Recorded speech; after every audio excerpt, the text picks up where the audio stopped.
sambangi Bareskrim, Ade Armando minta kasus dugaan ijazah palsu Jokowi dituntaskan.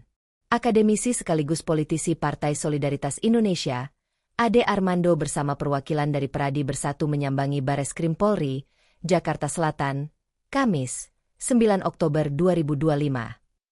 Kedatangan Ade Armando ini ialah meminta agar kepolisian segera menuntaskan perkara ijazah palsu Presiden ke-7 RI Joko Widodo.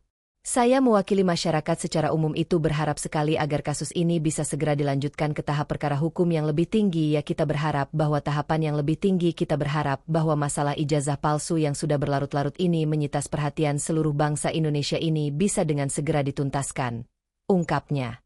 Dia menyatakan apabila penyidik tidak menemukan bukti kuat agar membebaskan terlapor Roy Suryo CS.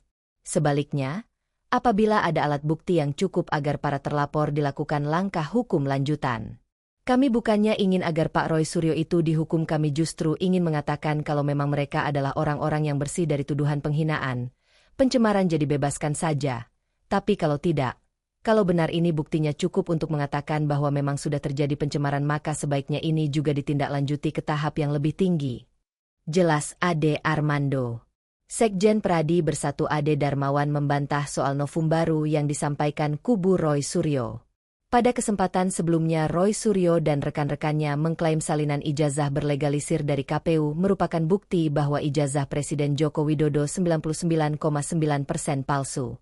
Kalau berbicara ijazah terus kemudian yang ada pada KPU perbedaannya hanya setempel karena ada legalitas itu bukan novum, urainya.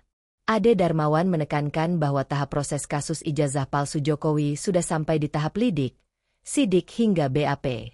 Nah kalau sudah penyidikan emang mau diapain lagi nih, stagnan nih, ya kami minta mendesak memberikan teguran kepada Mabes Polri untuk segera menegur Polda Metro Jaya, ya apabila tidak kami perlu pahamkan ini tidak boleh main-main ini, pungkasnya. Sebelumnya, pakar telematika Roy Suryo bersama tim meminta agar penyelidikan dugaan ijazah palsu Presiden ke-7 Joko Widodo di Bareskrim Polri agar dibuka kembali. Hal itu disampaikan saat Roy Suryo dan rombongan menyambangi Bareskrim Polri pada Senin, 6 Oktober 2025, sekitar pukul 11.20 waktu Indonesia Barat. Roy menyerahkan surat kepada Irwasum Polri dan meminta agar penyelidikan terkait dugaan ijazah palsu kembali dibuka. Kasus yang ada di Bareskrim ini harus dibuka kembali maka surat itulah tadi jadi nyambung ya. Surat itu tadi yang dibuka, ucapnya kepada wartawan.